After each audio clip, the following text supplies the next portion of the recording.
I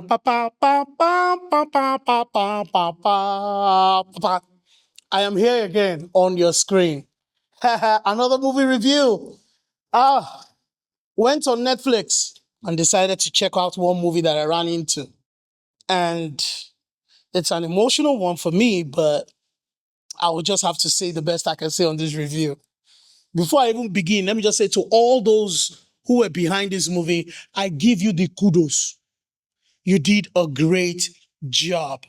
I'm talking of none other than a movie written with a storyline of explaining the beauty of the Igbo culture, the eastern part of the Federal Republic of Nigeria, their history, their story, and their relevance.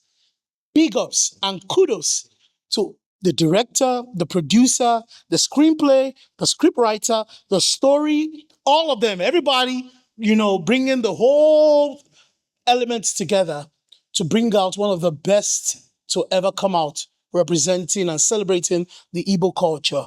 None other than Afamefuna. I hope I pronounced it well. Please bear with me. But it's the best I could do.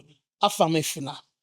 When you have characters just like Stan Ase, you have Alex Kubo, you have Shegun Arinze, who played the role of a detective, now speaking in Hausa, and even the guy that Stan Ase that played the character of Afamefuna didn't even know that this same man that you have been talking to, that you think is Hausa, speaks Igbo as well. What a twist to relate to it. When you talk about Kanayo, someone we have grown up watching. We watched this man. These are legends in the building. We have the beautiful Bridget Johnson, Atlanta Bridget Johnson. I mean, a great character, Chooks Joseph, quite a number of them.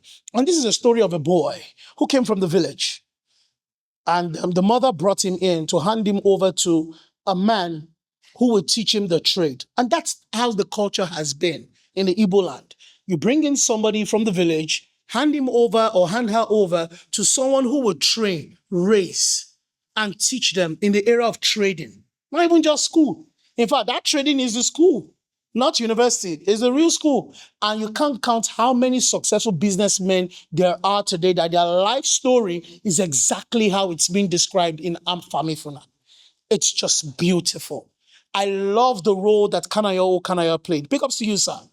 It was beautiful to see an elderly man, no, not like elderly, but someone in the position of an elder who would educate, who would teach, who would let us know the beauty of the history of the culture of the Igbos in Nigeria, how they survived from the civil war and how they were able to make life out of nothing.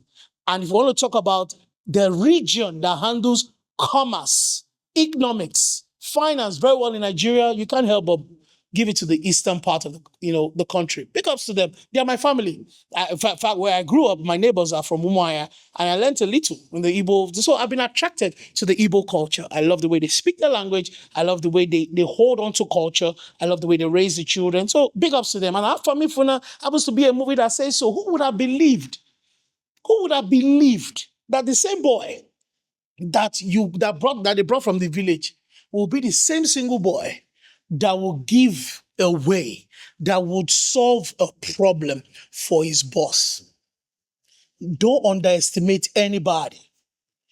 Don't underestimate anybody. I say it again, don't underestimate anybody. You just don't know the value they'll bring to your table.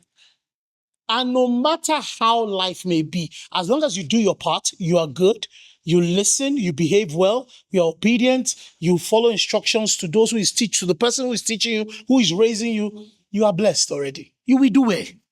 That's the story. Because there's a way they have a culture of they'll raise you as an apprentice, they'll teach you the trade, and to get to a point, they would release you from their heart with blessings as prayer, with cultural tradition, and also with a support. That is how they build wealth. So those of you quarreling with the Igbos in Nigeria and things like that, keep your quarrel down. Humble yourself and learn. These are the people who are making... Do you know how many successful businessmen are out there from the East? Go to the East and see how they have developed the place. The same place that there was war, how many years? Several years ago. Level to nothing. But the best is what they can bring out today because they just kept building each other from one generation to the other, from one generation till it became a culture. That's the story behind Afamefuna. It's a must watch. You can't help it. It's one of the best to ever come out to talk about a particular culture, a particular tribe, a particular tongue from the Federal Republic of Nigeria. I salute the producer, the director, the writer of the story, the writer of the script, everybody involved in producing one of a classic ever. My name remains Oluwatosin JEDI Ayo, and this is just one of my movie review. And the movie review I'm talking about is none other than Afamefuna. Please go and watch it. There's a lot hidden in there. Don't miss it.